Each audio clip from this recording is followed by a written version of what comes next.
Right now on Morning News Now, the White House pushing back after a new report that President Trump is named multiple times in the Epstein files. Meanwhile, lawmakers moving to subpoena the Justice Department to release the records. We will take you to Washington for the latest. Also this morning, words of heartache and hatred in an Idaho courtroom from the families of 4 college students stabbed to death in their own home as the man who admitted to their murders learns his fate. Complete joke. You took our children. You are gonna suffer, man. The truth is, they're as dumb as they come. If you hadn't attacked them in their sleep, in the middle of the night, like a pedophile, Kaylee would have kicked your ass. Plus, one of the surviving roommates speaking out for the first time. Because of him, we're beautiful, genuine, compassionate people were taken from this world for no reason. We'll have more from the emotional sentencing. And the heat goes on. This morning, much of the country bracing for another day of triple-digit temperatures, with several cities under heat alerts this morning. Plus, a summer storm set to soak the Midwest. We are tracking it all. Plus, some call it a reproductive revolution ahead of World In Vitro Fertilization Day. We will reflect on how IVF treatment has changed the lives of millions of families across the globe. Good morning. I'm Savannah Sellers. Joe is on assignment today. Thank you very much for starting your Thursday with us. We are going to begin our show this morning with this bombshell report that's shining a new spotlight on President Trump's former relationship with the disgraced sex offender Jeffrey Epstein. Senior administration officials told the Wall Street Journal that the president's name appears in the unreleased Epstein files multiple times and that the DOJ briefed the president about it in May. The report adds that Mr. Trump is among many high-profile names listed. Now, NBC News, we've not confirmed the report. Now, the White House has called it fake news, while a DOJ official told NBC News that, quote, a mention of anyone would not necessarily suggest wrongdoing. All this comes as the president's effort to unseal those secret grand jury testimony documents in the Epstein case was dealt a blow. This was after a federal judge in Florida denied that request. In another development, Deputy Attorney General Todd Blanche could meet with convicted Epstein associate Ghislaine Maxwell, and that could happen as early as today. And in Congress, the House Oversight Committee says it plans to subpoena the Justice Department to release the Epstein files. In a few moments, we are going to talk to NBC's Julie Sirkin about just that, but we're going to kick things off with NBC News White House correspondent Monica Alba. Monica, good morning. So walk us through some of the key points reported by the Wall Street Journal, and then tell us how the White House, how the Justice Department are responding to all this. I touched on it, but give us more detail here. Well, Savannah, the Wall Street Journal is reporting specifically that there was a meeting back in May where the Attorney General, Pam Bondi, did brief the president on the fact that his name was included, again, according to the Wall Street Journal, within the Epstein files, which we should point out are numerous. We're talking about hundreds and hundreds and hundreds of documents. But that is something that is, of course, notable because President Trump himself has denied that that's the case. And he was asked in the last couple of months whether there was this kind of a briefing or whether his name was included. And he flatly denied that, which, of course, is different from what the Wall Street Journal is reporting and including. Now, we can also let you know that in the Wall Street Journal report, and according to justice officials, they do confirm that they had mentioned to the president their findings. That is something they're not denying, but they're not specifically talking about when that took place or whether they told the president that his name was included there. And the White House is trying to dismiss this. Of course, they have currently a big battle with the Wall Street Journal, with Dow Jones, and with Rupert Murdoch, its owner, over an original story more than a week ago that the White House also denied and has said that it adamantly wants to put distance between the president and anything related to Jeffrey Epstein. And again, remember, the president hasn't been implicated in any wrongdoing connected to Jeffrey Epstein, but it's certainly the story they don't want to be talking about, but continue to have to answer for because of these headlines that just continue to come, Savannah. Monica, also, as you mentioned, a federal judge denied this request by the DOJ to unseal grand jury testimony tied to the Epstein investigations. If you could just help viewers understand first why that's something that the Trump administration would be saying, hey, let's release that instead of these documents, and then tell us what happened here with this being rejected. Yeah, and there are two instances where now the White House has said, well, maybe let's go this route to see if this helps to quell some of the calls from the MAGA base. One was some grand jury testimony, which you're right, this judge has at the moment said essentially the court's hands are tied. We can't release this additional information because it's not in the public interest. It didn't meet the criteria, the judge said, for having to be released at this time. And then the other avenue is this idea that they said, OK, the Deputy Attorney General, Todd Blanche, can go and meet with Ghislaine Maxwell in federal prison. And we can now report, according to two sources familiar with the matter, we do expect that to take place today. But it's really unclear what kind of, if any, information that could produce. So that's an open question. And then on top of that, you have the idea that Congress is going to subpoena Ghislaine Maxwell potentially. And that could happen in mid-August if it proceeds. But these are, again, Savannah, all examples of things that are going to happen in the coming days, in the coming weeks, which means the story isn't going to go away. Absolutely. Monica, while I've got you, I do want to switch gears here, ask about it. This is another big headline and a setback for the president. Yesterday, we saw an appeals court uphold a lower court's injunction that blocked the president's order. Our viewers probably remember this, to end birthright citizenship. Tell us about this ruling and what the White House is saying. So this is in response to an executive order from the White House, which, if it was going to go ahead, would take place or start to take effect at the end of this month. So that is why this court is intervening right now. And they're effectively saying that it is unconstitutional, that this cannot happen in the way that the president would like it to happen legally. But we know that the White House is going to continue its challenges. They have said that they believe they are on the right legal footing for this, and it will continue to work its way through the courts, which this was a major priority for the president as part of his immigration promises when he was on the campaign trail that now he's trying to enact in office. All Savannah. right, Monica Alba, thank you for kicking us off this hour. Well, now let's head to Capitol Hill, where the House Oversight Committee said it will subpoena the Justice Department for those Epstein files. That's according to a committee spokesperson.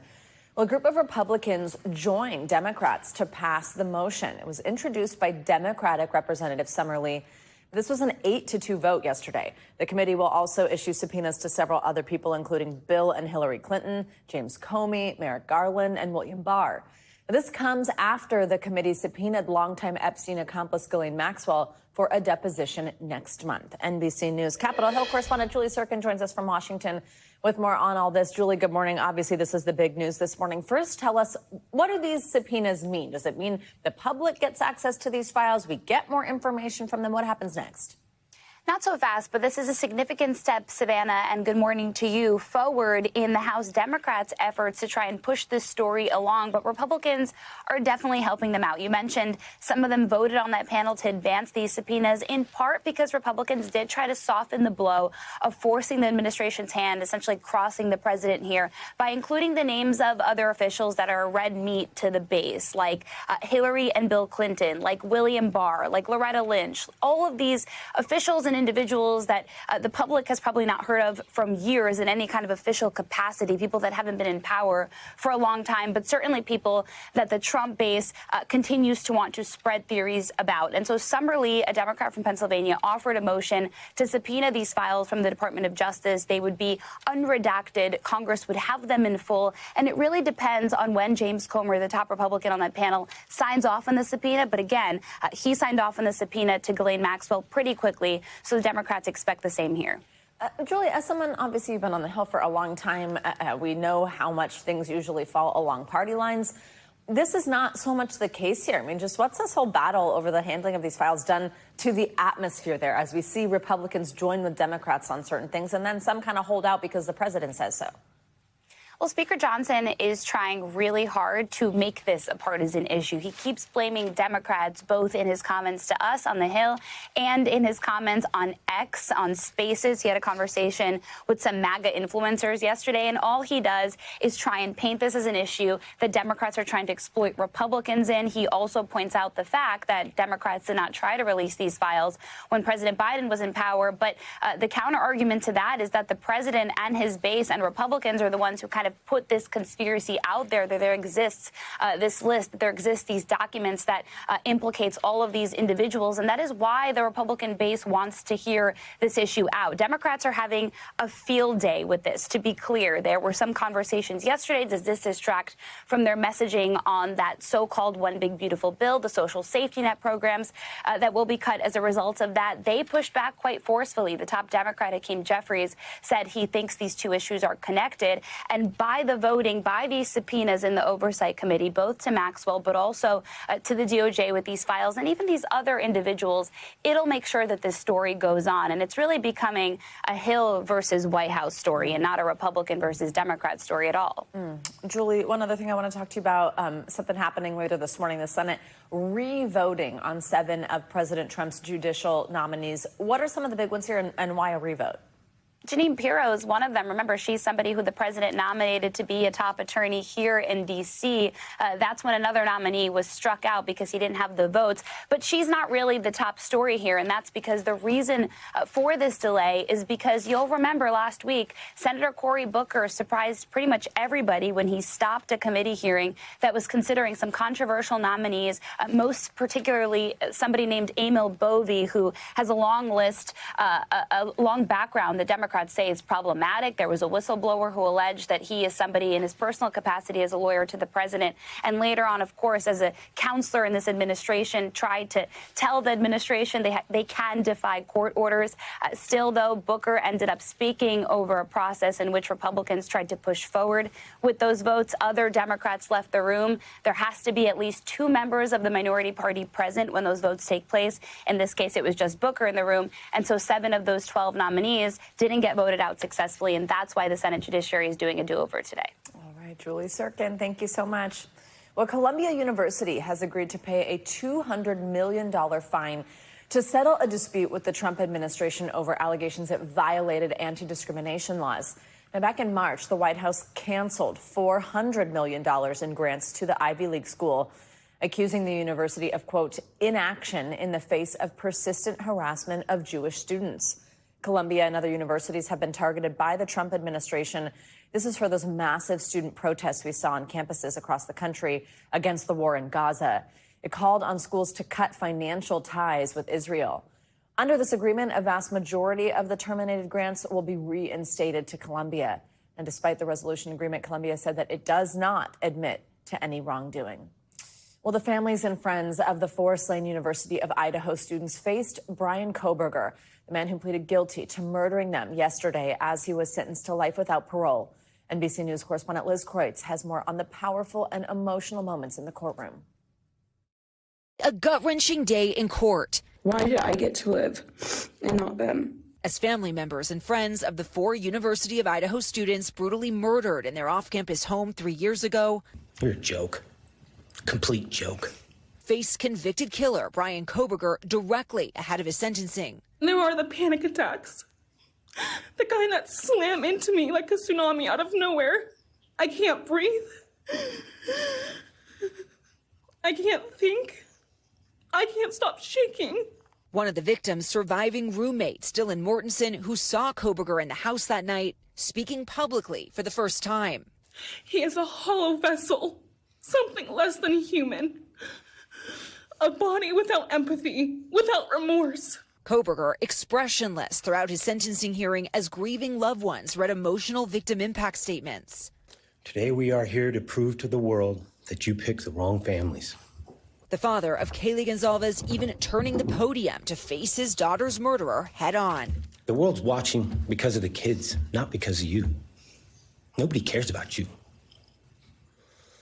You're not worth the time, the effort to be remembered. Later, he spoke outside. When I was looking at him, we had a stare down, and he's just filled with demons. In court, Kohberger not flinching as Kaylee's sister taunted the former criminology PhD student. The truth is, they're as dumb as they come. Stupid, clumsy, slow, sloppy, weak, dirty. I see through you. You want the truth? Here's the one you'll hate the most. If you hadn't attacked them in their sleep, in the middle of the night, like a pedophile, Kaylee would have kicked your ass. The courtroom at times erupting in applause, including for Xana Kernodle's stepfather. You took our children. You are gonna suffer, man.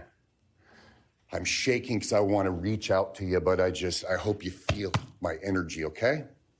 Go to hell.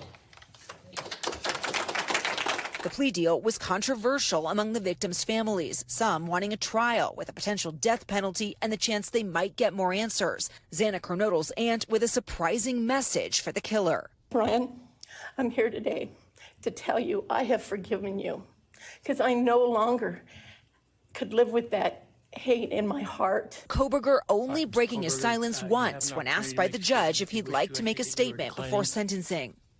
I respectfully decline. The judge laying into Kohberger for his silence and lack of remorse throughout the case, calling him a faceless coward before handing him down 4 consecutive life sentences with no possibility of parole. The time has now come to end Mr. Kohberger's 15 minutes of fame.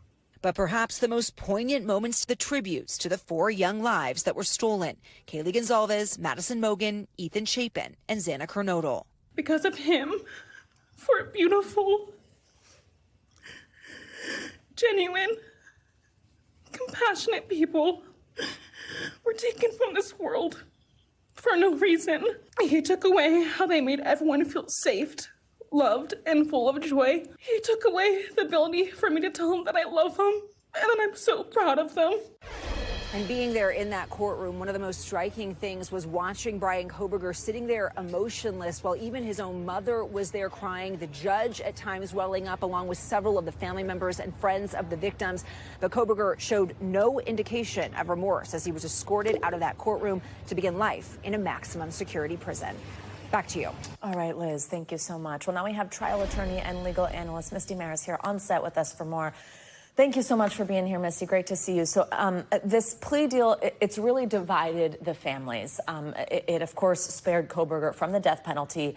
I want to start here by playing a little bit of something that Kaylee Gonzalez's brother told reporters just after this yesterday, and we'll talk on the other side. That moment underscored what we feared all along, and that this case was following the same well-worn path toward expedience over justice, lack of trial due to plea bargains. These aren't just failures in process, they're failures that have real consequences for real people. He said he feels that his family was not given this real chance at justice. It's something his parents told us when they were sitting right here on set last week. So obviously divided the families. But walk us through what the sentence has provided.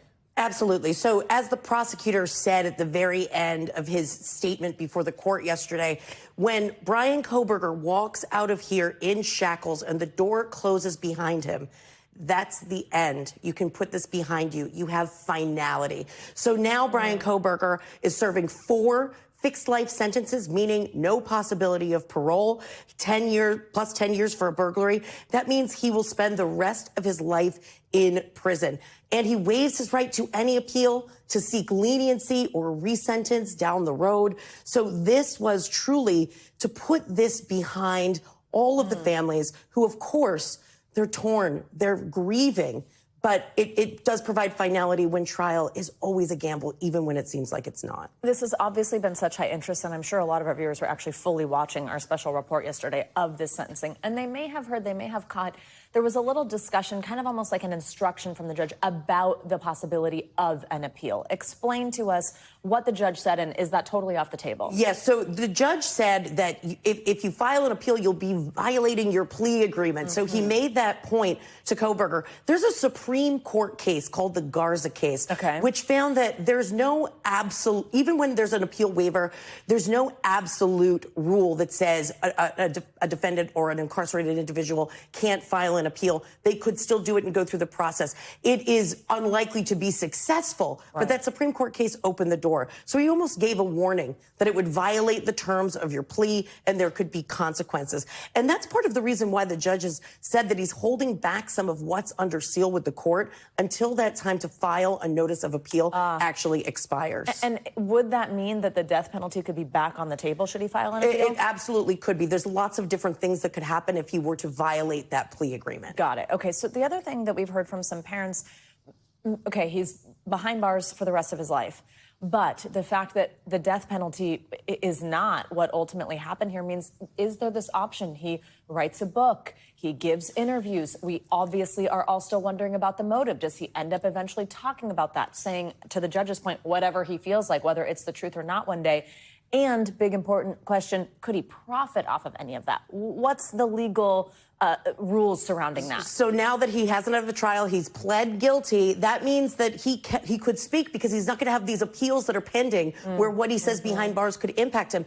So nothing can stop him from speaking. Nothing can stop him from telling a story. But there are what's called Son of Sam laws. They are in Idaho. It means he could not profit from it. And if there were to be an interview, the organization would have to alert a government entity, and any profits from that interview would have to go to the victim. So that's the way it works. So it could happen. And, you know, the judge actually addressed this when he spoke to Kohberger and said, don't give this guy any more than this 15 minutes of fame. Don't give him a platform to exploit the victims in this case. Well, you mentioned the documents that are beginning to be unsealed, not all at once, though. What have we learned so far? Well, what we've seen is the Moscow Police Department has basically made public a bunch of their investigation records, 300 plus pages.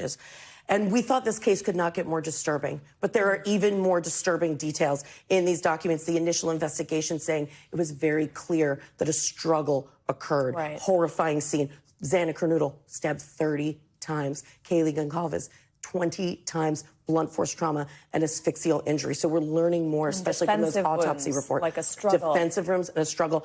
Xana and Kaylee, they fought hard. That's what we could tell from these documents. Missy, thank you so much for joining us this morning. High interest. We appreciate your time. Thank you.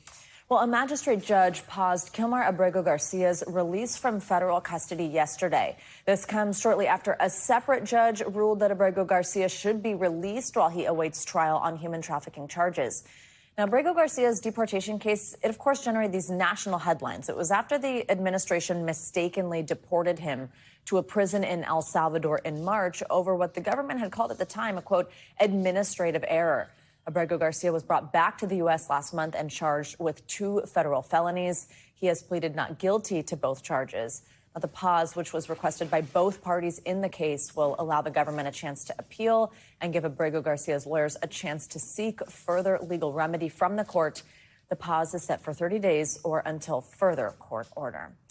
Well, a Long Island man is facing multiple federal charges for an alleged plot to set off homemade bombs around New York City. Authorities say he had placed these explosives on several rooftops in downtown Manhattan, but he was caught before any of them were detonated. NBC News senior national correspondent Stephanie Gosk has that story. Michael Gann's goal was to blow up multiple homemade bombs in Manhattan, according to federal prosecutors. The 55-year-old who was arrested in June was indicted Tuesday on 3 explosives-related charges. Authorities say he made at least 7 improvised devices and brought them from Long Island to New York City. The NYPD says Gann had not been on their radar until receiving a tip.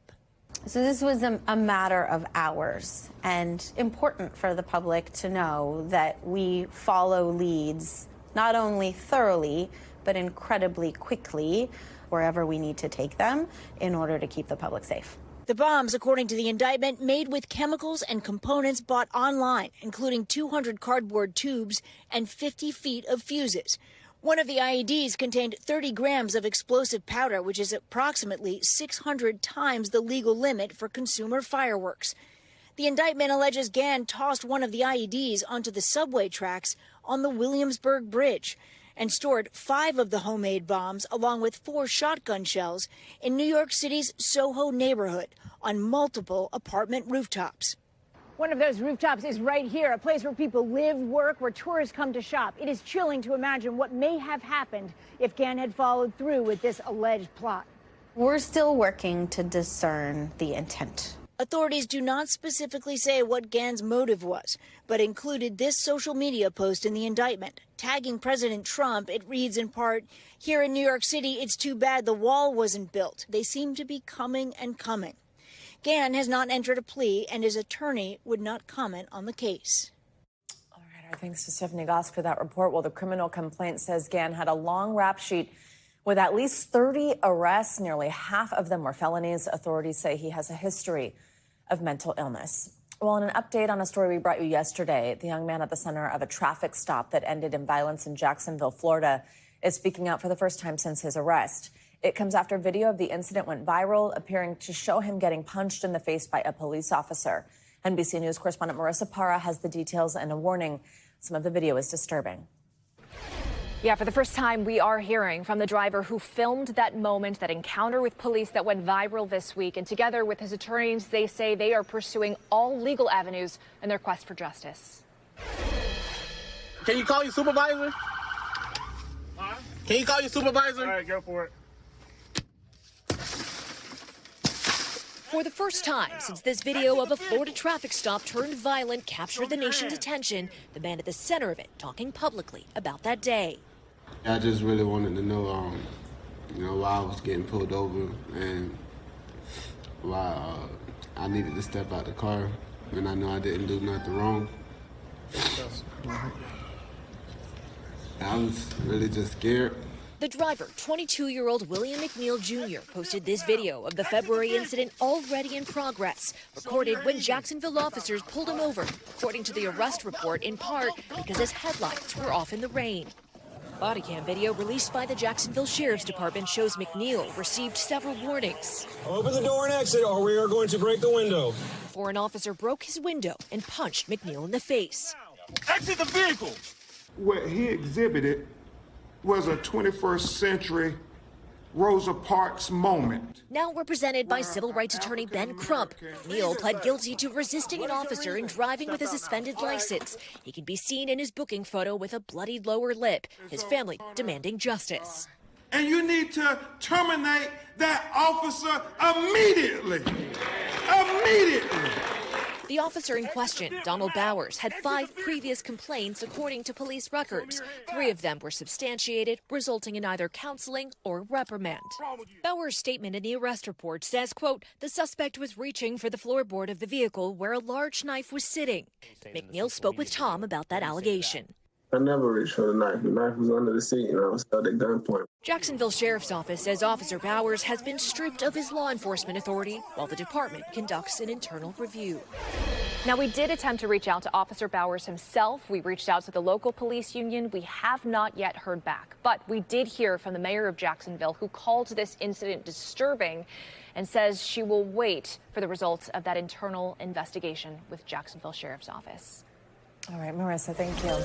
Well, it is time now for weather. Much of the country is in for a scorching end to the work week with heat alerts affecting millions this morning. Hi, Michelle. She's here in studio with us. Good morning. Good morning, Savannah. Yeah, it's day after day of this heat, and we're going to continue it today and also tomorrow. And that gets really tough on the body, how long it's going on. So we're looking at 129 million Americans under heat alerts. We have heat advisories. That's where you see the orange, heat watches, also extreme heat warnings. That's where you see that hot pink color. So places like St. Louis, Little Rock, also Jackson. And we're going to see temperatures soaring into the 90s, into the triple digits. You factor in the humidity, it's going to feel like 115 in some spots. So as we look at this dangerous heat wave, we're sort of looking at the numbers where you see the orange, 127 million people. There's a risk for long periods of exposure. So if you're out and about and you're not finding shade, you're not drinking water, you're not getting to those cooling centers, that certainly could be a risk. And 64 million are under major risk. Where you see the red here, that's where you're going to see heat-related health impacts. Very likely, not only today, but also tomorrow. We do have major impacts tomorrow.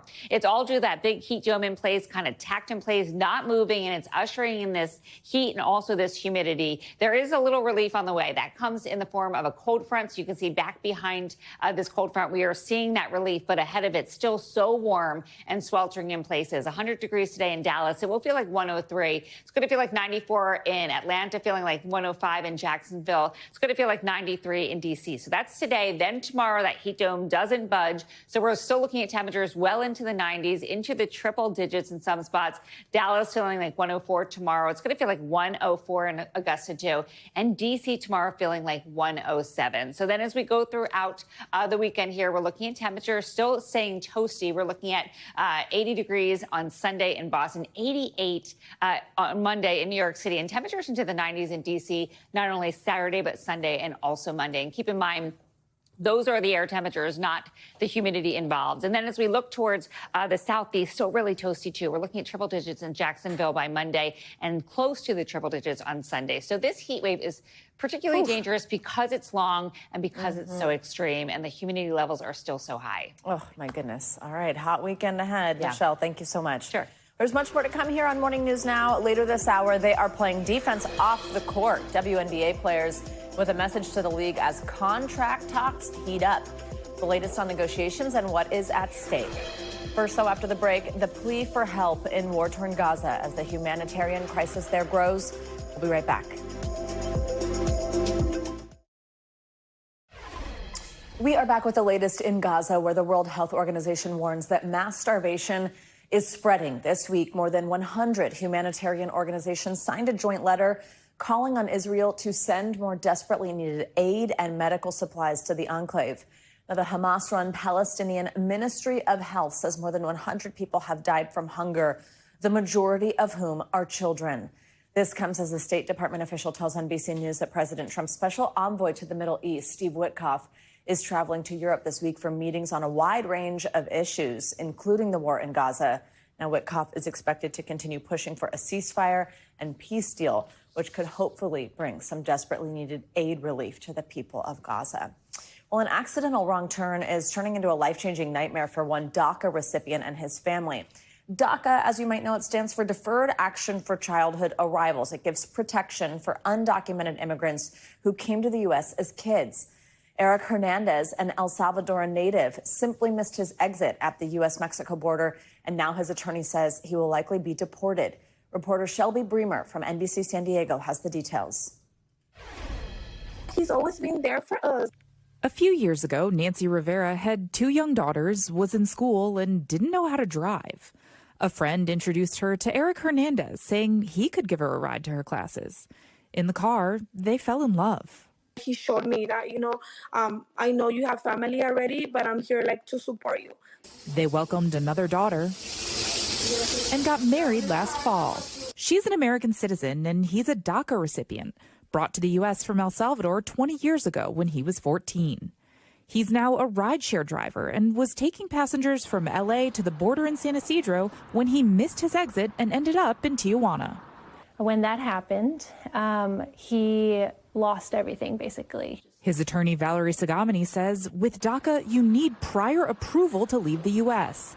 And when he tried to come back, she says the Americans at the border asked him for a bribe. But at one point, one of the officials told him, well, if you pay us $800, we'll forgive everything and we'll let you into the United States with no problem. Without any cash, she says Hernandez was placed in expedited removal. He's now at Otay Mesa Detention Center with an order of deportation. So it's really hard to see somebody who doesn't know a life outside of the United States possibly be deported to El Salvador. That leaves his wife caring for their 3 kids alone, just weeks before the birth of their son. And then, me being pregnant is oh my God, I don't know what I'm going to do tomorrow. Una pesadilla, un mal sueño. Hernandez's parents say this is a nightmare, a bad dream. They have legal status in the U.S. now, and they say they left El Salvador because it was corrupt there. They don't understand how this happened here. I'm just worried. I'm just worried that if he gets deported, I'm gonna manage everything by myself. Our thanks to Shelby Bremer for that report. Well, Eric Hernandez has been detained since June 1st. Customs and Border Protection has not commented on this case or that allegation of bribery. Coming up, many call it a modern miracle. In vitro fertilization has helped build families for decades. When we come back on this eve of World IVF Day, we're going to look at how the technology has evolved over the years and the challenges it's facing today. This is Morning News Now. Welcome back. Tomorrow is World In Vitro Fertilization Day. So that marks the day that the very first IVF baby was born nearly 50 years ago, ushering in what some experts call a reproductive revolution. The World Health Organization says 1 in 6 people across the globe, that's a lot of people, they'll experience infertility in their lifetime. It can be a devastating diagnosis. But with IVF, of course, parenthood is still possible. Well, since the first birth in 1978, get this, millions of babies have been born. Look at your screen. Over 12 million babies have been born worldwide thanks to IVF. We've got one of our favorites here, Dr. Lucky Seekon. She joins us in studio. She's a reproductive endocrinologist and infertility specialist at RMA of New York, as well as one of my own doctors. Dr. Seekon, we love when you're here. Thank you for having me. Thank you so much for being here. So first, just tell us, there are days for a lot of things, right? Why does IVF Day, World IVF Day, matter? What does visibility for IVF and awareness of it do for people who are trying to start a family? Well, IVF is something to celebrate. It's a medical marvel. It's a breakthrough. And in medicine, it's rare to see something develop so quickly. You know, this was not in existence over 50 years ago. And since then, we've gone from being able to tell patients, okay, there's single-digit success rates when it first came out, to now being able to offer up to 60 to 70% chance of live birth per embryo transferred. So there's been a lot of breakthroughs within the field, a lot of improved technology in the laboratory. We now know how to grow embryos out to a certain stage where we can genetically test them. And that's been able to help people reduce the risk of miscarriage. Now we can freeze them and thaw them reliably and safely, so we can help people preserve their fertility. And that's so important as we see more and more women starting to have children at a later age in life. Why is it that the science has evolved so quickly? How is that possible? I think that it's a lot of clinics and the labs and the embryologists that work in the labs really being at the forefront and pushing the needle forward, because we want better success rates for our patients. And so it's one of those rare moments in medicine and science where clinical care and these scientific revolutionary breakthroughs go hand in hand. And we're able to adapt new technologies quite rapidly. Wow. I know there are a lot of misconceptions around IVF, or even just a lot of confusion. I have actually a lot of friends in my life who have become pregnant with IVF, and even trying to explain it to parents or talking about it, just someone from a different generation, is a little tough sometimes. Yes. What are some of these misconceptions? Well, there's a lot of fear surrounding misconceptions because of the way IVF used to be, especially when there were lower success rates. They were putting back multiple embryos at a time. So yes, there were higher rates of twins and triplets, and those were higher risk pregnancies. But now, because the success rates are so much higher, we're doing it in a safer way. We're using one embryo at a time. A lot of people think, okay, you're taking multiple eggs out during the egg retrieval, which is the first part of the process. This might put me into menopause earlier. I'm going to run out of eggs, or is this going to cause infertility later down the line? And I always tell patients that is absolutely not true, and something that people should not worry about. But the big one is worrying about the risk of cancer. And I want to reassure everyone that we have tons of data now where people have been followed in registries up until age 50, and they've gone through multiple egg retrievals, and there is no link between breast cancer and going through IVF. And the concern there is just sort of the rush of hormones that you take at the time. Right, but because that's you're not stimulating the ovaries and you're producing more estrogen, but it's a really transient rise that only lasts for about 2 weeks at the most. Tell us about some of the difficulties, the challenges, the threats to IVF. Well, we've seen it a lot in the headlines in recent years. There's a lot of misconceptions, right? And it comes down to ideologies. The first part of IVF is stimulating the ovaries and getting multiple eggs out of the body and putting them in the lab with sperm and trying to create as many embryos as we can. And anyone who's gone through infertility knows this. Human reproduction is extremely inefficient, right? So when you ovulate one egg each cycle, there's maybe a 15% chance, depending on age, of it actually turning into a pregnancy. So IVF is trying to rectify that inefficiency, but it involves needing to create multiple embryos.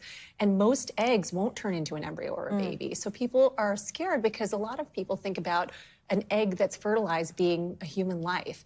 But we know it takes a lot of eggs to get to a baby. And so there's a lot of conflicting views and opinions on that. There's this new movement called restorative reproductive medicine where they're saying, IVF doctors are pushing people into IVF too quickly. And really there's all these other things that they're not doing, but that's actually not true, and it's not rooted in science. So it's really important to be having these conversations, raising awareness, and being educated in the way we think about IVF. You have been part of so many people's pregnancy journeys and them growing their families. What's the best part for you? The best part is making that phone call and telling them you've overcome infertility and you're finally pregnant. That is the best part of my day, and it's what keeps me going. Yeah, she shares a lot of it on social too, so check it out. Dr. Lucky, thank you so much.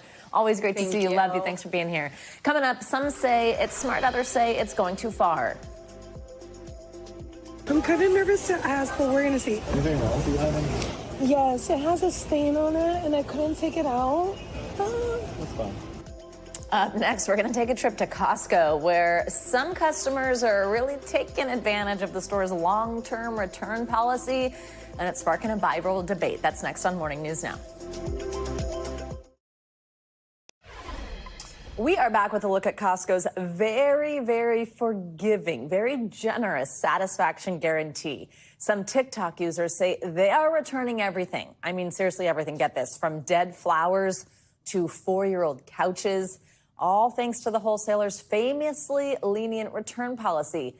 Critics, though, say they are taking things too far, and some are worried it could push the company to change that policy. NBC News correspondent Steve Patterson shows us more.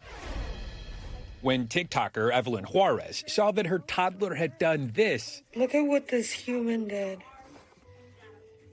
Jelani. She put slime on my carpet. She thought the Costco rug she bought just 4 months ago was a sunk cost. I gasped. I tried to scrape off the slime with my nails and nothing worked. But then, she says, she remembered the company's risk-free return policy. I'm kind of nervous to ask, but we're going to see. Anything wrong with you having? Yes, it has a stain on it and I couldn't take it out. That's fine. To her amazement, she says it worked. Oh my gosh, they gave me a full refund. What?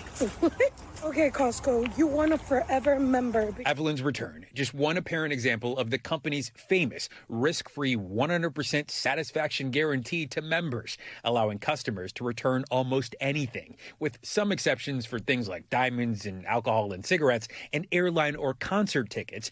Influencers online documenting how far that policy can be pushed. I ate half of a chicken bake, and to my surprise, they let me return it. Returning weeks-old flowers. To my surprise, they were letting me return the dead flowers, and I got my money back. Slip and slide inflatable water toys. We no longer want this? Even an air conditioner after the summer ended. The greatest heist in human history. Bringing back years-old couches, turning into a trend of its own. $900 back after 4 years. That's insane. With Costco, because they have a membership fee, that's a huge part of their profit margin. And so they have more wiggle room than a classic retailer, for example, to have a generous return policy. And it is a calling card of theirs. Some of the stunts, including Juarez's, getting a lot of flack in the comments, with some TikTokers worrying returns like hers would increase prices for them if too many people did the same thing. The more people who take advantage of generous return policies, the more likely it is that these generous return policies are going to change or be taken away. Costco not immediately responding to a request for comment. Juarez saying the return was a one-off for her. That now I feel guilty into buying way more things with them. I feel guilted into spending more to make up for what I returned with them. Your business getting back to me. And she's already back in the aisles, spending more.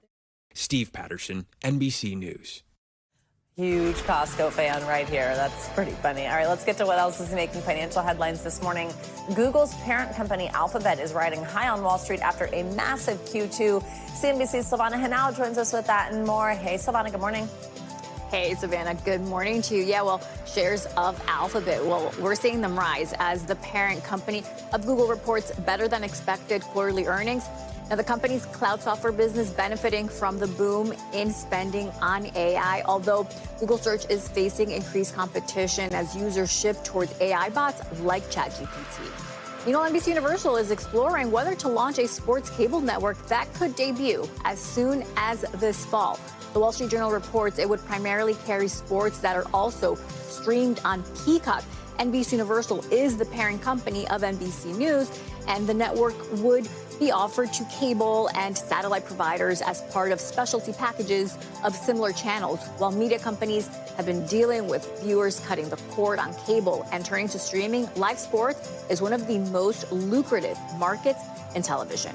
And Miller Lite is celebrating its 50th anniversary by giving away 50,000 free beers at bars across the country. It's offering free drinks at 450 bars during International Beer Day. That's August 1st.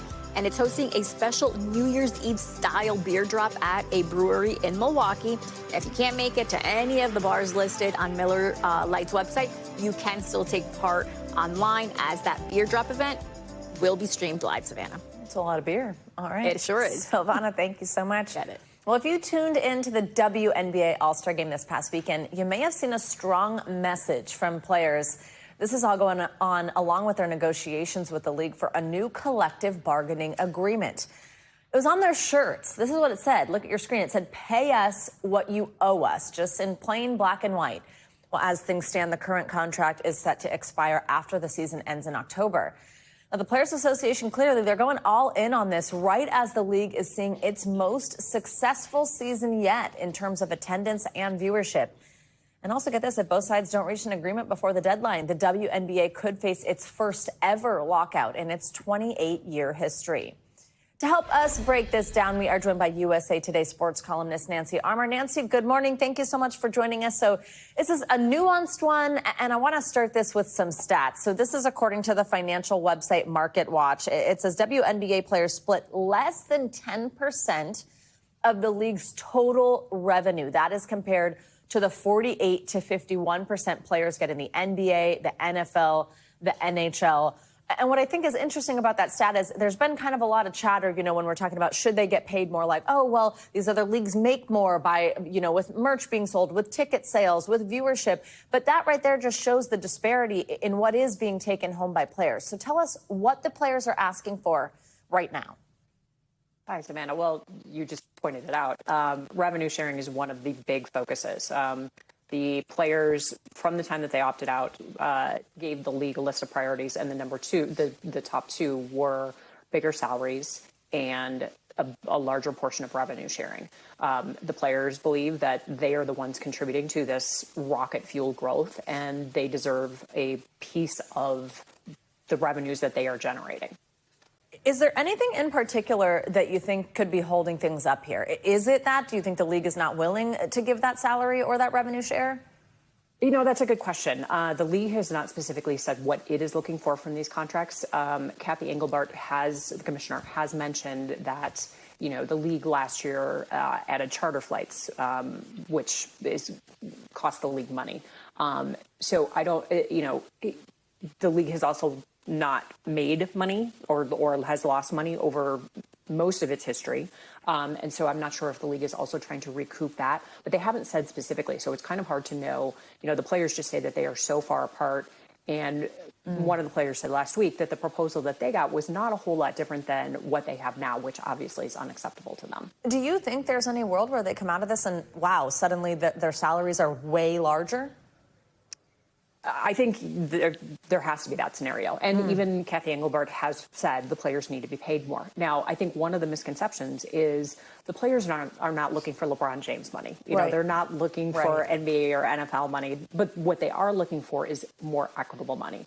Right now, the highest contract in the WNBA, the Supermax, pays them around $250,000. That's you know, that's peanuts when you are a male athlete. And when you have a TV contract that's going to pay the league $200 million a year beginning next year, when you have franchise expansion fees that are now $250 million, which is 5 times what it was just 2 years ago, when you see team valuations, you know, there is no way that the salaries are not going to go up significantly. And the lockout on the line, and also this would be huge for women's sports generally across the country, really across the world, especially because so much of the world looks to us when it comes to a sport like this. Nancy Armour, thank you very much. Great to have you with us. Thanks, Savannah. Coming up, baseball fans getting frank, literally. Up next, we'll take you to a Chicago suburb where a minor league team helped set a unique record with a ballpark staple. This is Morning News Now.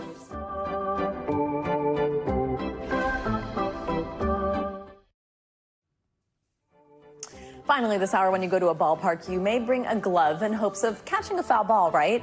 But for fans of one independent league team, there was more than just baseballs falling from the sky. Reporter J.C. Navarrete from our NBC Chicago affiliate has that story. Get your hot dogs right here. We're going all in Joliet. The Slammers looking to do something that no one has pulled off before. Setting the record for the most hot dogs dropped in an hour from helicopter. A wiener drop, if you will, 2,600 to be exact. A bunch of people out here for $2.60, and it's just amazing. This is like one of the best Slammer games I've ever been to. Hot dogs are going to be in the air. Honestly, I feel like it's the perfect day to do this. Perfect day. Is this one of the best days of your life? Yeah, probably one of the best days of my life. You can't really blame Robert for being amped up. Thousands of flying dogs all falling from the heavens. I'm willing to do anything, a backflip, anything, honestly. For a hot dog? Yes, for a hot dog. The Slammers called, and the people came answering.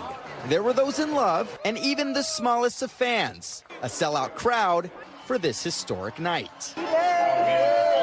The folks here chowed down and washed it all down with $2 beers.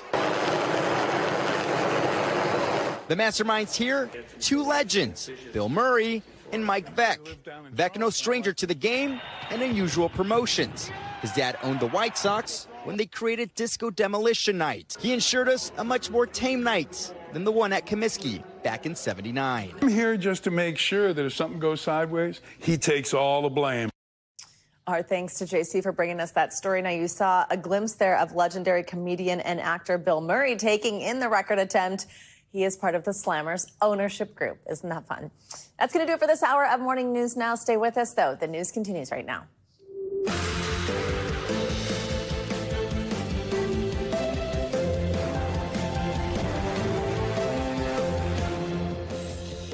Good morning and happy Thursday. You're almost to Friday. I'm Savannah Sellers. Joe is on assignment right now on Morning News Now.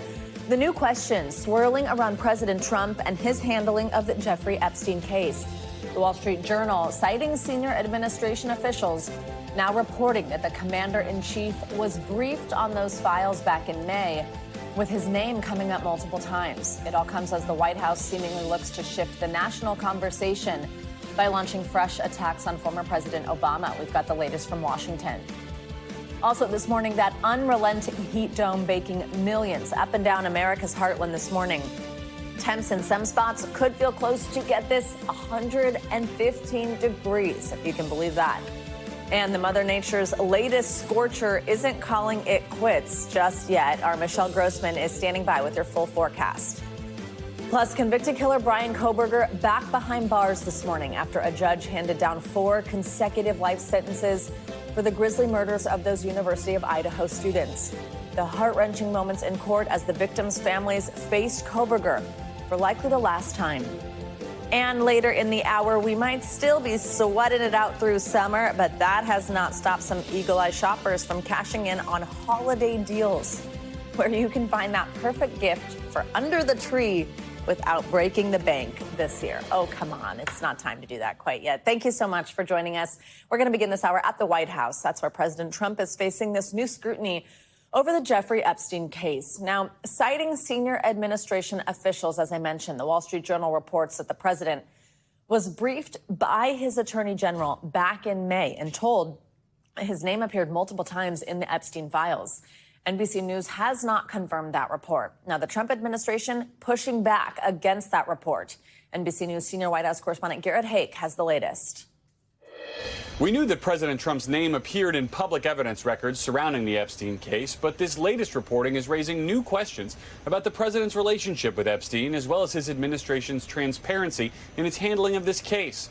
The White House is dismissing it all as fake news and seemingly moving to change the subject by attacking former President Obama over his handling of the 2016 Russia election interference investigation. President Trump facing new scrutiny this morning over his handling of the so-called Jeffrey Epstein files. The Wall Street Journal, citing senior administration officials, reports that the president's name appears multiple times in the DOJ's unreleased files.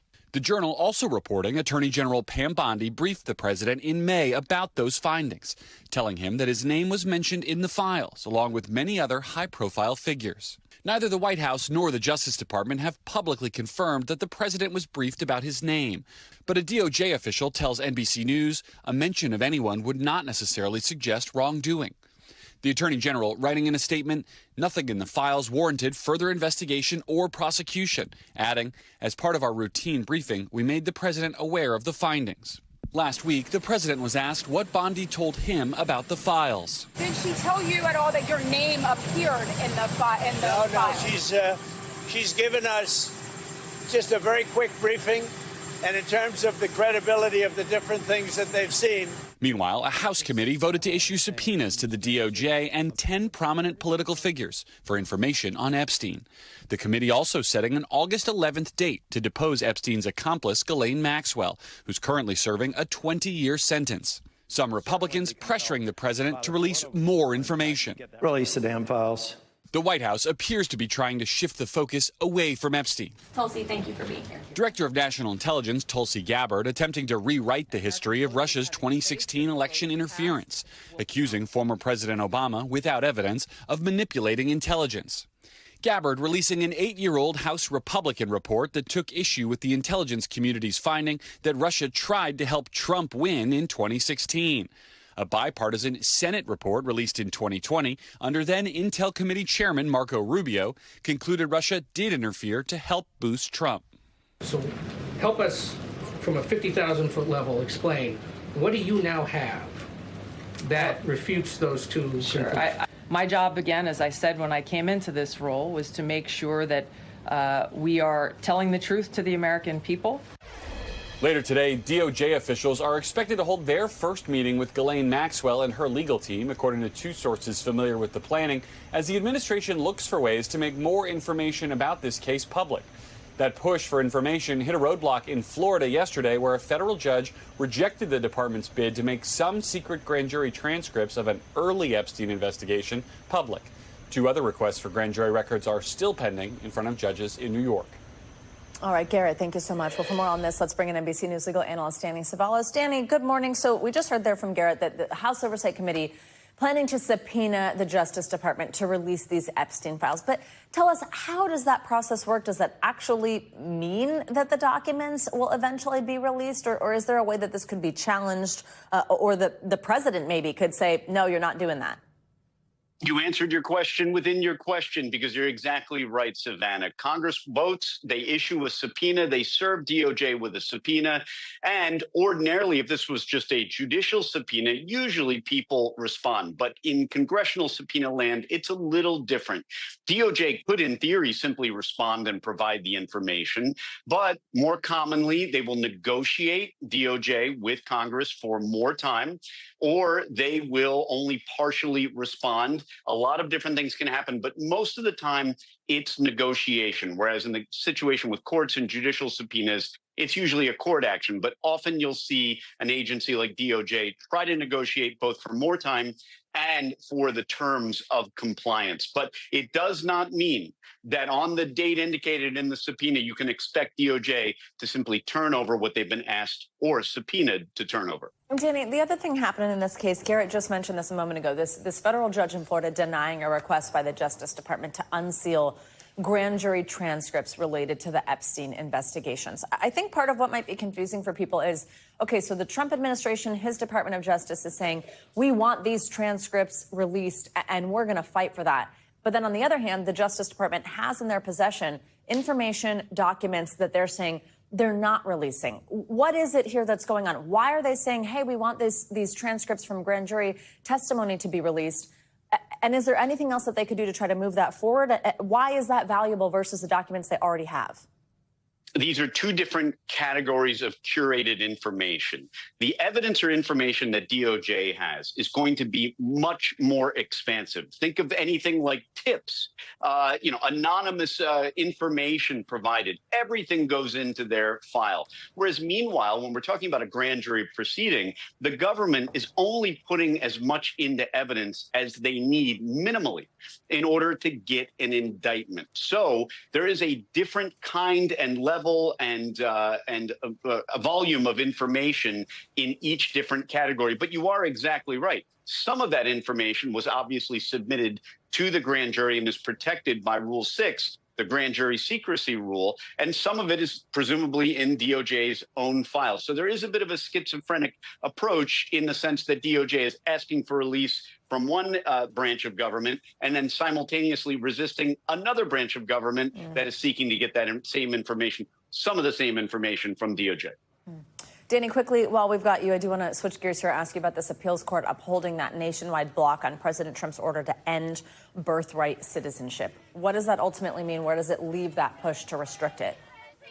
Yeah, so what we have now at this point is we have stays upon stays upon stays. But the important thing to know is that this order is really not decided until the ultimate decision on the merits, whether or not the theory that the Trump administration has advanced, that the 14th Amendment does not grant citizenship to those born here who may be in the country unlawfully. That issue on the merits will simply not be decided for some time. All this means is that for now, there is a block on that birthright citizenship order, but it is not a final say.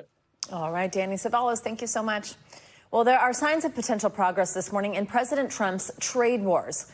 Treasury Secretary Scott Bessent said yesterday that U.S. and Chinese officials will meet in Stockholm next week to discuss extending the deadline to negotiate a trade deal.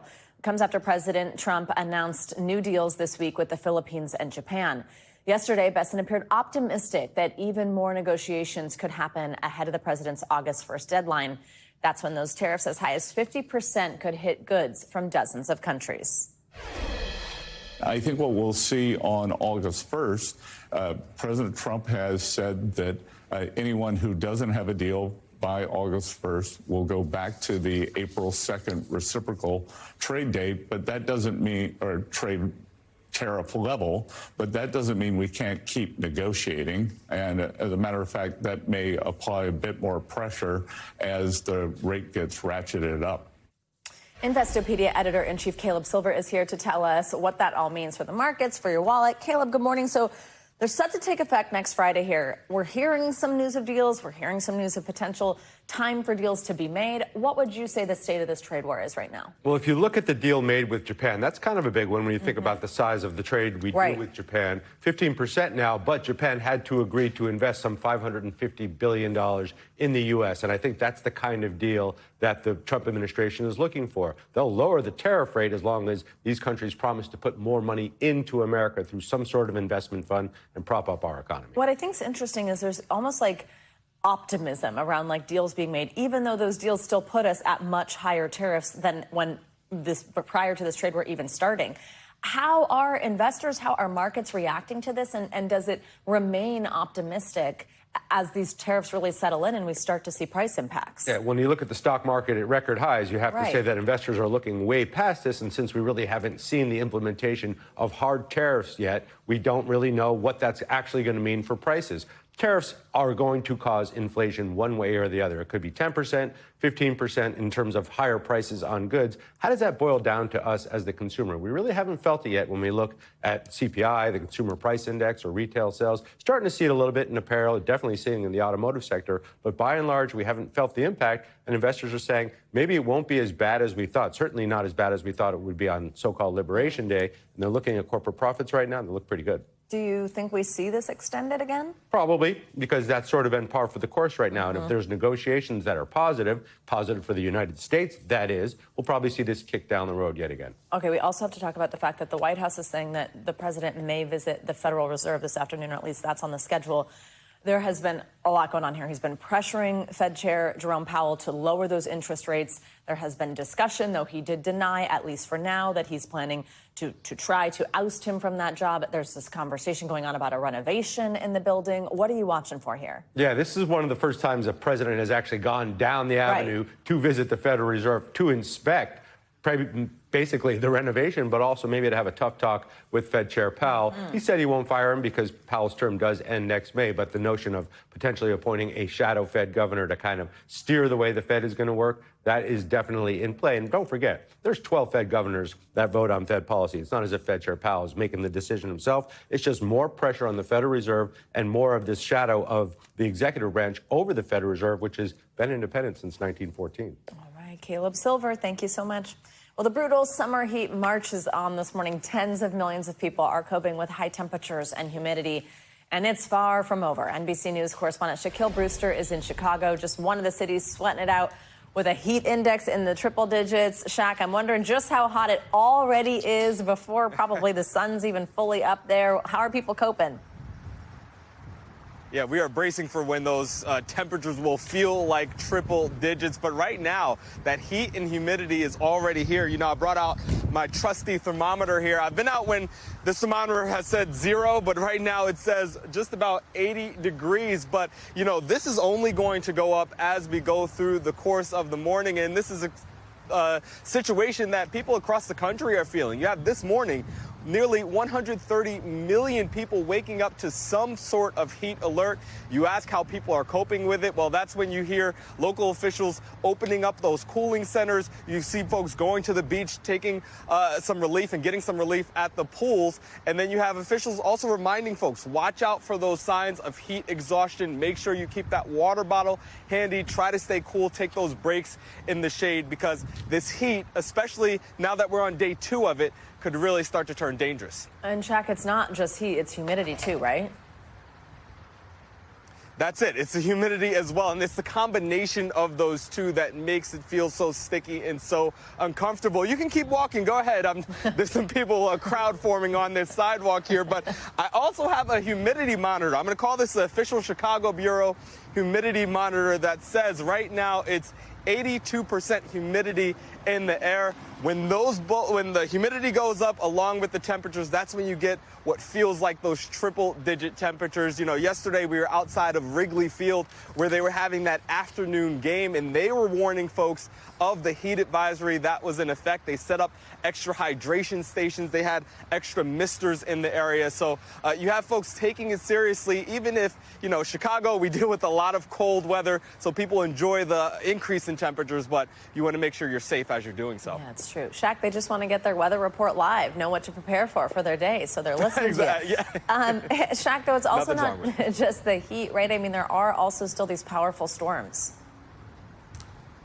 Yes, powerful storms that we saw overnight. You see some of that video. That is from, I believe, Michigan, where a road in the Upper Peninsula was completely washed out. Some reports of some people stranded because of that as crews worked to repair that. And then we saw overnight some heavy rain, those severe thunderstorms in the Nebraska area, rain that extended through much of the region. You saw some flooded roads in Minnesota as well, even some tornado alerts overnight. Fortunately, nothing significant in that area. That threat of severe weather, by the way, is going to extend into today for much of the region. It's what's going to help push some of this hot air out of this area. But as you know, and as I'm sure you're already feeling, Savannah, it is heading right to you. Oof, we heard, and we're about to hear more about that. Shaq, thank you so much. Stay cool.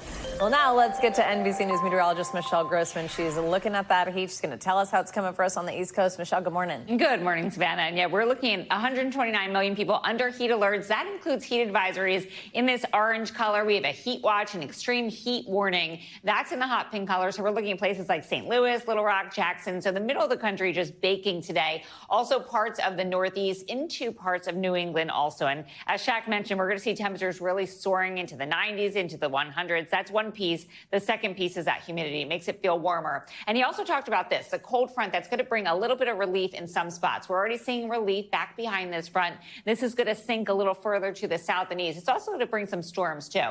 But out ahead of this front, we're looking at temperatures soaring into the triple digits in Dallas. Notice the box to the right. That's your heat index. That's what it feels like to your body. 103 is what it's going to feel like in Dallas. Feeling like 110 today in Memphis. It'll feel like 105 in Jacksonville. Same story as we go throughout tomorrow. This is all due to a big area of high pressure tacked in place.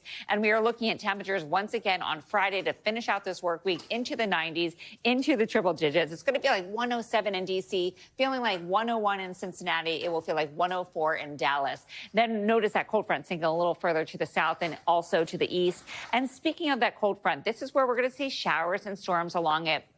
You can see those heavy colors. This is our future cast indicating where we think we're going to see some of those storms. So we're seeing some dark colors, and that's where we're going to see those heavy downpours, Savannah. So we have a lot of humidity. It's not just tacking on to the heat, but it's also bringing the chance for some really heavy rainfall. Oh, which is so dangerous in parts of the country that just keep relentlessly seeing that. All right, Michelle, thank you so much. Sure. Well, 4 consecutive life sentences. That is the sentence convicted killer Bryan Kohberger officially begins serving this morning for the brutal murders of a group of University of Idaho students. And this comes after friends and families of the victims faced their loved one's killer in court yesterday in an emotional day. NBC News correspondent Liz Kreutz was in that courtroom. Liz, good morning. Hi, Savannah. Good morning. Yeah, this was excruciatingly heartbreaking testimony. We heard from many of the victims, family members, the parents, the siblings, and also for the first time, one of the surviving roommates who actually saw Kohberger the night of the murders in court. She was sobbing, struggling to read her victim impact statement, all as Kohberger sat there not even flinching. This morning, Bryan Kohberger preparing for life in a maximum security prison after coming face to face with the families whose lives he shattered. You are gonna suffer, man. I'm shaking because I want to reach out to you, but I hope you feel my energy. Go to hell. At Kohberger's sentencing hearing, he was given 4 consecutive life sentences, part of a plea deal that allowed him to avoid the death penalty. One by one, family members of the victims, Kaylee Gonzalez, Madison Mogen, Ethan Chapin, and Xana Kernodle, had their day in court. Her story was cut short by an act of evil.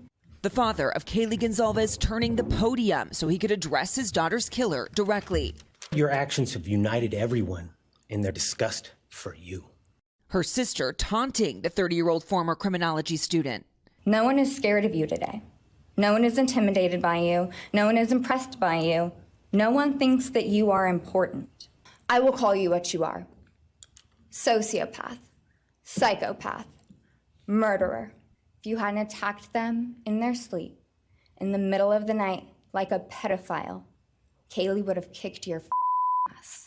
While overnight, investigators releasing documents with disturbing details gathered about his crimes. The reports showing that a victim, apparently Kaylee Gonzalez, was, quote, disfigured in the attack, and that Xana Kernodle was found with more than 50 stab wounds, many of them defensive.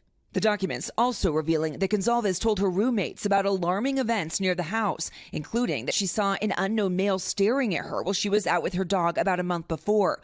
2 or 3 weeks before the stabbing, Gonzalez also mentioned that she believes someone was following her, according to the report. One of the surviving roommates, Dylan Mortensen, who saw Kohberger in the house the night of the murders, speaking publicly for the first time. For beautiful, genuine, compassionate people were taken from this world for no reason. There are the panic attacks. The kind that slam into me like a tsunami out of nowhere. I can't breathe. I can't think. I can't stop shaking.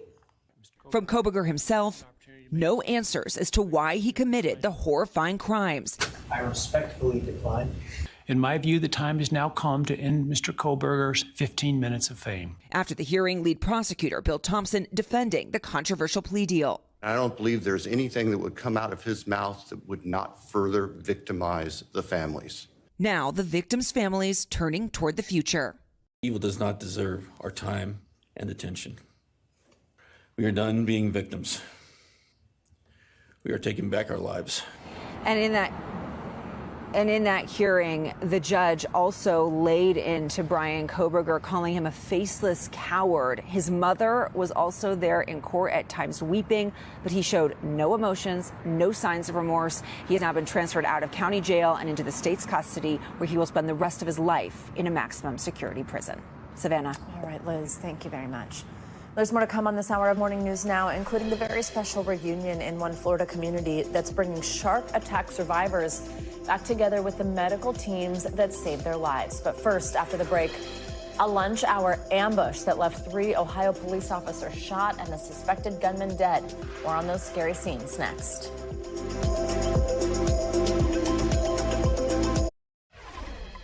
We are back with this lunchtime ambush on 3 police officers in Ohio. Police say 2 of the officers were parked and eating pizza when a gunman opened fire on them. NBC News correspondent Emily Ikeda joins us now with more on this. Hey, Emily, good morning. Savannah, a really disturbing incident. Good morning to you. Police say the gunman was lying in wait on a dead-end street when he opened fire on a pair of the police officers who were parked and eating lunch. A 3rd officer responding to the scene was also shot, as investigators this morning are trying to uncover why the 28-year-old suspect ambushed them. A terrifying scene in Ohio Wednesday after a gunman ambushed 2 police officers parked in their patrol cars and eating lunch in Lorain, about 25 miles west of Cleveland. active shooter. Officials say the shooting happened just after 1 p.m. in an undeveloped industrial park, where two officers, Philip Wagner and Peter Gale, have been parked side by side eating pizza on a dead-end road. The suspect in a vehicle nearby had, quote, an arsenal of weapons with him, including, police say, a high-powered rifle. He was laying in wait and opened fire with multiple rounds at both of the officers who were sitting in their vehicles. This was an ambush situation. A third officer, Brent Payne, responding to the call for help, was also shot multiple times in his patrol vehicle. Multiple officers responded to the scene when the call for help was transmitted. Assisting officers loaded up the wounding officers in patrol vehicles and drove them to the hospital themselves. Authorities say the gunman died at the scene, but shared no details about what might have motivated the attack. This is an active investigation. We want to make sure that we do a thorough job in determining what happened here. The mayor calling the officers the best in the state of Ohio. We love our Lorain police officers.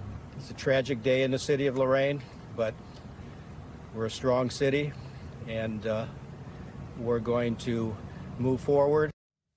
Both local and federal law enforcement are combing through the expansive crime scene. Two of the police officers had to be life-flighted and are undergoing medical treatment. We hope that everyone is okay. Oh, my goodness. What a disturbing story. Absolutely. All right, Emily, thank you. And you'll update us. Well, now to Florida, where yesterday a group of shark bite survivors gathered at a hospital in West Palm Beach to meet each other and to reunite with the medical teams that helped nurse them back to health. NBC News correspondent Marissa Parra has more on these incredible survival stories. Marissa, good morning. Hey, Savannah, good morning. Yeah, the Shark Bite Survivor Club isn't necessarily a club anyone wants to be a part of, but yesterday they reunited together, not just the survivors, but they reunited at the hospital to meet with the first responders and the staff. This time not for help, but this time to thank them. This summer, with shark sightings on the rise, shark bite victims are coming together to share their stories of survival. Your adrenaline's going so much. I didn't even feel it, really. This stunning video from last weekend shows the moment a lemon shark took a bite out of underwater photographer Jeff Joel as he was trying to free it from a fishing line. Got it undone, and she was free, but in the process, she got spooked and she started thrashing around, and she latched onto my arm. Joel was able to swim to the surface for help. We got him off the boat. We got him into the back of the rescue truck. Now, just days later, Joel coming face to face with his first responders at a hospital that's seen its fair share of shark bites. I thought I kicked something and the shark actually was biting my foot. I was playing around in the water and it decided to come up and bite me from behind. It's no surprise that all of these victims were treated at St. Mary's Medical Hospital in West Palm Beach, Florida. The Sunshine State is considered the shark bite capital of the world. The U.S. had 28 unprovoked shark attacks last year, with half of them in Florida. A trend Dr. Robert Borrego, dubbed the Shark Doctor, says is rising. I don't think it's because the sharks are getting meaner and are biting people more because they want to. I think that there's just more interaction between sharks and people. That was the case for Michael Reich, who was spearfishing in the Bahamas with his family. Everything happened so fast. His bite so severe, doctors actually pulled a tooth from his arm. He grabbed my elbow, and I could feel a pretty good bite, and he shook a little bit, and then probably for a good 4 or 5 seconds, and then he released me. Some of the newest members of the Shark Bite Club say they're eager to dive back into the water, but this time with a different ending. Hopefully within 2 weeks, the stitches will come out, and then hopefully a week after that, I'll be back in the water. I think we're going to go probably do a dive together. You know, a lot of people ask about tips to avoid getting bit by a shark. Well, I'll point out shark experts will say, in general, don't step into the ocean if you're worried about encountering a shark, Savannah. But if you are going into the ocean,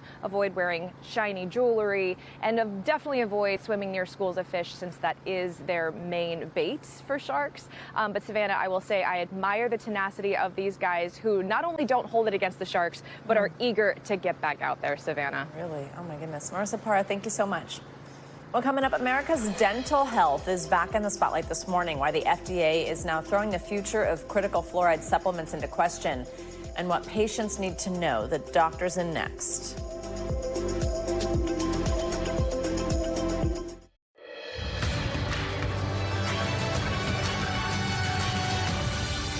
back now with a closer look at what's making news in the world of politics this morning. We're going to start with the $200 million settlement Columbia University has reached with the Trump administration to restore federal funding. NBC News Capitol Hill correspondent Julie Sirkin joins us from Washington today with more on this. Hey, Julie, good morning. Hey, Savannah, good morning. Well, we are beginning in New York City, where Columbia University announced it has reached a deal with the Trump administration after months of negotiations to restore federal funding to the school. Let's rewind, though. Remember what this is all about. The White House threatened federal funds to several elite universities, Columbia among them, over those divisive protests about the Israel-Hamas war, and the Trump administration launched investigations into allegations of anti-Semitism by students and faculty there. So Columbia struck a deal to drop that probe, agreeing to pay $200 million to the federal government, while the White House signed off on reinstating most federal grants it pulled, with Trump calling this a blueprint for other schools in the same situation. Speaking of wins for the White House, the conservative majority Supreme Court is giving President Trump the green light for now to fire the 3 Democratic members of the Consumer Product Safety Commission. It's a 5-member group that makes sure things like toys, cribs, and electronics are all safe. The order was unsigned, but we know the court's liberal justices dissented. However, the order cites a decision from May involving the leaders of 2 other independent agencies who the Supreme Court ruled could similarly be removed by Trump, at least temporarily. And finally this morning, by now, we all heard about certain prices potentially going up because of those tariffs. But did you know you could be charged more for the same item as someone else just because the company already knows you want it? If you had no idea this was a thing, I didn't either, but this issue known as surveillance pricing, it caught the attention of a Texas lawmaker who wants to ban the practice at the federal level. Here's how it works. Companies use artificial intelligence to collect your data. So, for example, parents who recently searched for diapers online, they might suddenly have to pay more to buy them than someone else. And if you're a regular in a certain store, you might not get the same discounts as new customers that business is trying to attract. Companies are using personal information to set different price points for different people. And that is a look at what is making news in politics this morning. Savannah? All right, Julie, thank you for that. Well, in health news, the FDA is continuing to push to remove fluoride supplements from the market. A public meeting on the matter was held yesterday at the agency's campus in Silver Spring, Maryland, where critics voiced concerns about the potential health risks the supplements could pose to children. But an overwhelming majority of dentists do say, even though the supplements are not regulated by the FDA, that they're both safe and that they're necessary. In fact, more than half prescribe fluoride tablets to their patients who are at a high risk for having poor dental health. For more on this, let's bring in NBC News medical contributor Dr. Kavita Patel. Dr. Patel, always great to have you with us. So first, just for people who might not be familiar, can you explain how fluoride supplements work? Yeah, fluoride supplement, Savannah, is usually given orally, and then it gets absorbed through the digestive tract and then absorbed then into the blood. And then from there, it makes its way into the enamel of teeth that kind of help protect the teeth from the bacterial erosion that could happen and ultimately can cause cavities and even worse consequences. So fluoride supplements have been around for a long time, generally recommended by your pediatrician or dentist. If fluoride supplements have been around for a long time, in fact, used for decades, why aren't they already approved by the FDA? For people who are like, don't they have to be if doctors are giving them out? Yeah, this is a great question, and one that I think was an active topic of discussion yesterday at that FDA meeting that you referenced, Savannah, and that's exactly why they're having these meetings. So they've had this around for decades. Keep in mind that fluoridation in the water and most of our supply of what we get for our fluoride is in the form of toothpaste and kind of what our dentists do for dental treatment. So fluoride supplements have really been used for places that don't have fluoridated water, and that where dentist access is probably just poor or children have not necessarily had regular dental visits. And the FDA started regulating, or at least spending more time with what these supplements are after they were introduced in the market. They've been around for decades. Some of them got grandfathered in. So this is kind of I'll call it a vestige of things that we've been doing for such a long time that they never really initially got regulated. But now, obviously, with a lot of attention on the pros and cons of fluoridation, are getting that exact attention. And that was exactly the topic that was a deep divide yesterday between scientists and skeptics around how much is too much and what should we be doing around supplementation. So, Dr. Patel, obviously his assumption here is most parents know if their child is on these supplements or needs them or was prescribed them by a doctor, but how concerned should people be? Is there a concern here if they're off the market? No, here's the good news. So a couple of basics. A lot of people, including myself, didn't immediately know if our water supply has fluoride. I mean, you know what you're doing in your toothpaste, but what you can do is check the cdc.gov website. There's a My Fluoride in My Water kind of website. You can check in your zip code. That's a good place to find. If you don't have fluoride in your water supplement, you should open up a conversation with your pediatrician and or your child's dentist. And that's usually when they do an assessment and determine whether or not you need any supplementation. But for right now, the average fluoride supply in the water is adequate. It's about 0.7 milligrams per deciliter, and that gives us enough to give us kind of what we need to protect our teeth. But again, I would advise anybody to check locally and make sure, because if your fluoride is not in your water and you're not necessarily getting enough, your dentist and pediatrician are ready to step in. So this is something we're going to be watching, because I do think that this is an active topic of debate, much like vaccines, much like a lot of things that we're taking a fresh look at, and the debate's going to evolve over the next several months. All right, Dr. Patel, thank you so much. Well, NASA is set to launch a groundbreaking new satellite next week. It's a mission more than a decade in the making, and NASA says it'll be the most data it's attempted to collect at one time. Reporter Janine Donaldson from our Baltimore affiliate explains what it means for us back here on Earth. The countdown is on. On July 30th, NASA will launch its NISAR mission. NASA and the Indian Space Research Organization, ISRO, have been working for over 10 years together to build this collective mission. So two sides of the world, two partners, one single idea. Dr. Shanna McLean, Disasters Program Manager for NASA, says whether you're interested in floods, fires, or food security, there's nothing NISAR won't be able to inform. The radar mission has a satellite with two eyes that are critical for understanding changes on Earth. One of the eyes is the S-band radar, a short band. This helps us see through cloud cover and tree cover and really understand what's happening on the ground. Even seeing floods through thunderstorms. The other eye is the L-band or long band radar that helps understand changes happening underground. We can get insights on soil moisture, which is critical for crop production, right? Is there enough water in the soil, or are we in a water scarce environment? But it can also answer questions about landslides, earthquakes, and a lot of other hazards. The mission will be the largest data collection NASA has ever pursued. We're talking multiple petabytes of data. For reference, 1 petabyte is 1,024 terabytes.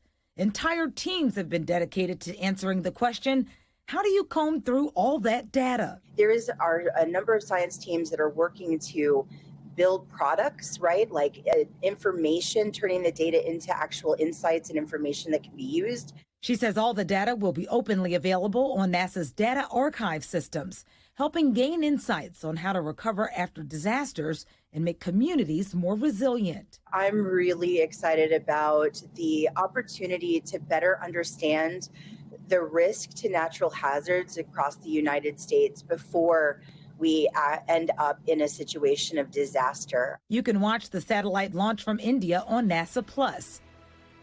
Our thanks to Janine Donaldson for that report. The NISAR mission is scheduled to launch next Wednesday morning at 8:10 a.m. Eastern Time. And you can also watch, in addition to what she just said, on NASA's YouTube channel. Well, coming up, there are still 154 days until Christmas, but who's counting? That is not stopping, though, some savvy shoppers from snooping out deals on the perfect holiday gift just a little bit early. So where can you save a little winter green this year before prices light up? We're watching your wallet next.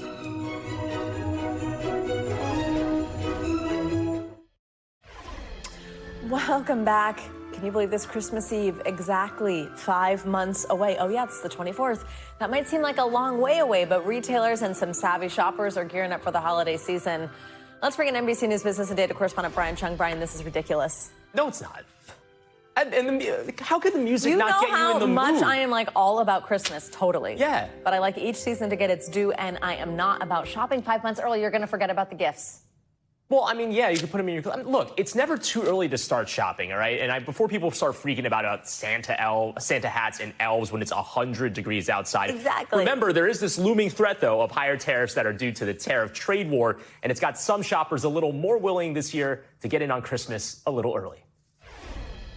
It's never too early to get in the Christmas spirit. But despite this sizzling summer heat, Christmas is just 22 weeks away, and some budget-conscious shoppers are already hunting for the perfect presents. It's the beginning of summer and I'm already buying Christmas gifts. And with good reason. With the ongoing trade war, toys could get much more expensive as the holidays approach. Toy maker Hasbro warning consumers some must-have items could be out of stock if you wait too long to get them. So like a Play-Doh Barbie, an Animals, a baby Evie, you know, if you're a mom or a dad, you're probably going to want to go and buy that early. China, which currently makes about 80% of the toys sold in the U.S., is facing a 30% tariff from the Trump administration. That not only means prices will be higher, but toy production that usually ramps up in April was delayed until late May. Hillary Key is the owner of the Toy Chest in Nashville, Indiana. She says shoppers are eager to cross gifts off their Christmas list much earlier than usual. With the wackiness of the tariffs, is that leading people to do a little bit of wacky Christmas shopping as early as July? It definitely is. I'd say we've wrapped over 100 presents in Christmas and holiday wrapping paper. And so that's definitely above normal. Key says she's been telling customers waiting until the holidays get closer could be costly. Prices will be higher and products just might not be available. But before you start planning your Christmas list at the same time as your back-to-school shopping, one expert says don't panic, but try to shop smart. So if you have a lot of kids on your list, kids who are looking for something specific, and you happen to see maybe a modest sale now, it could make sense to buy that product and store it away. So again, to our retail experts' advice, if you have something specific in mind for that bigger ticket item, it's probably safer to get it earlier rather than later because there's no saying if it'll be in stock or what the price might be. But again, don't panic buy. Don't buy anything that you don't Right. And storing it can be hard for months and months. You can, yeah, especially live in a small Manhattan apartment. Right? Exactly. What other tips do you have for us? Yeah, so a few other tips. Not a lot of people realize this, but there's a nuance in the tariff laws that makes books basically tariff proof. So they are not subject to, regardless of where they come from, tariffs. Yep, there you go. So, I mean, you can get a book, which again, you don't have to worry about price increases for that particular category. Also consider maybe thrift shopping or just going to bargain bins because those are things that have already been floating around. There's no tariff increases on those items. And then lastly, for decorations, I know there's a lot of questions over whether or not it's going to be a good time to buy decorations. So are those right on now. sale right now? For the most part, not really. But for things like trees, there are some companies like Balsam Hill. They make artificial Christmas trees. They're offering a Christmas in July promotion where you can get up to 50% off those trees. So even if you want to have a tree in your apartment as early as July or August, you can do so right now. Ryan, thank you so much. You're welcome. Fascinating stuff this morning. All right, now to what's making financial headlines this morning. Shares of Tesla are losing a bit of charge after a less than lucrative quarter. CNBC's Silvana Hanaus here with that. Hey, Silvana. Hey, Savannah, good morning. Yes, so Tesla shares are under pressure, as you just mentioned, and this as profit plunged in the latest quarter as sales of its electric vehicles continue to fall, and the company faces the loss of government subsidies when people buy an EV. Now, CEO Elon Musk highlighting plans to launch a lower-priced Model Y and greatly expand Tesla's robotaxi services to half the country by the end of the year. Apple is launching a new subscription service to protect your devices. So Apple Care One, this covers up to 3 products for $19.99 a month and an additional $5.99 for every extra product that you add. Now you get the same coverage as under Apple Care Plus, including battery replacement, unlimited repairs for accidental damage, and 24/7 support. You can sign up for the new plan from your iPhone, your iPad, or Mac, or at an Apple store, and that's starting today. And Lego and Nintendo are going on a trip down memory lane. They've unveiled an official Lego Game Boy set that'll cost a reasonable $60. It has about the same dimensions as the original Game Boy. That one came out in 1989, and it's up for pre-order on Lego's site, Amazon, and some other places for a shipping day of October 1st. While you can't play games, you can swap in scenes from popular titles like Super Mario Land and The Legend of Zelda. All right, that's kind of cool. Savannah, cool. thank you so much, but it's going to sell out. All right, when most people think of Venice, it's the famous canals, right, that come to mind. But hidden within the cobblestone streets is an 800-year-old vineyard right in the middle of the city. NBC News international correspondent Molly Hunter spent some time in that vineyard. Oh, you poor thing. Molly, good morning. Savannah, tough assignment. Someone had to do it. But as you say, Venice is beautiful. Of course, visited by millions of people every single year and known for its palazzos, its canals, its beautiful churches. Well, we got rare access to a place so far off the beaten tourist track, you may walk on by without ever realizing it. Take a look. It's one of the most surprising and captivating cities in the world.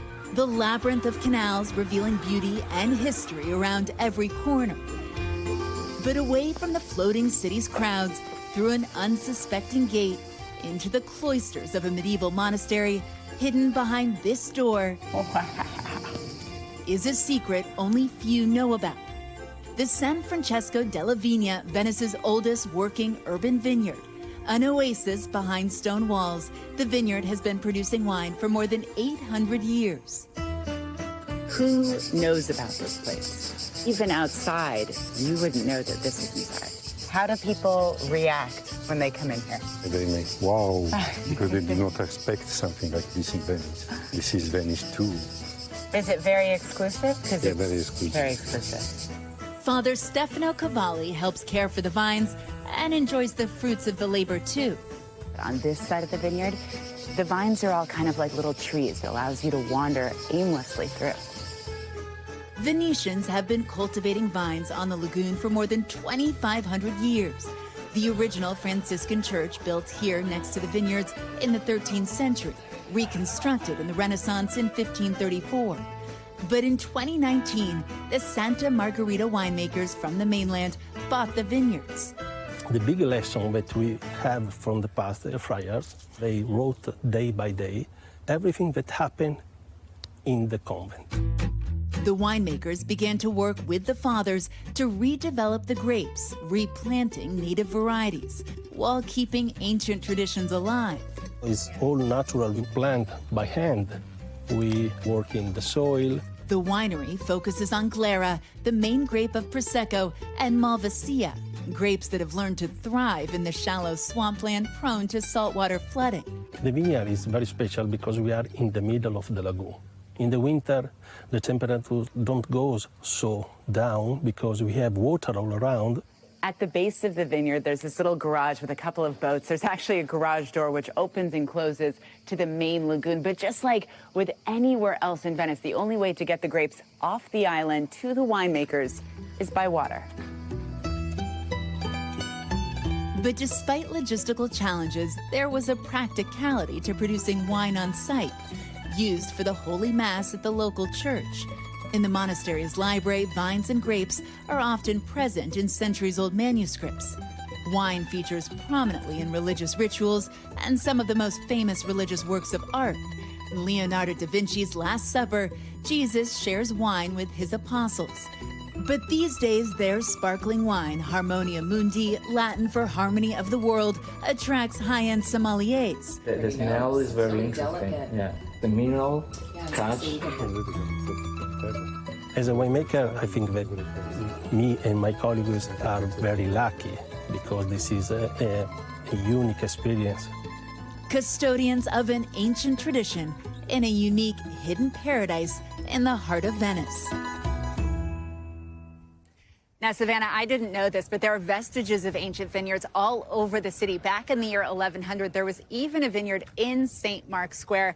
But those that remain, those that have survived over the years, are largely behind high monastery walls that protect them from the floods. And they also have dedicated caretakers who are committed to making sure those deep-rooted vineyards last for years to come. Savannah? My goodness, Molly, that is just so new. Cool. Who knew? Love it. Thank you so much for that. That's going to do it for this hour of Morning News Now. Don't go anywhere, though. The news continues right now.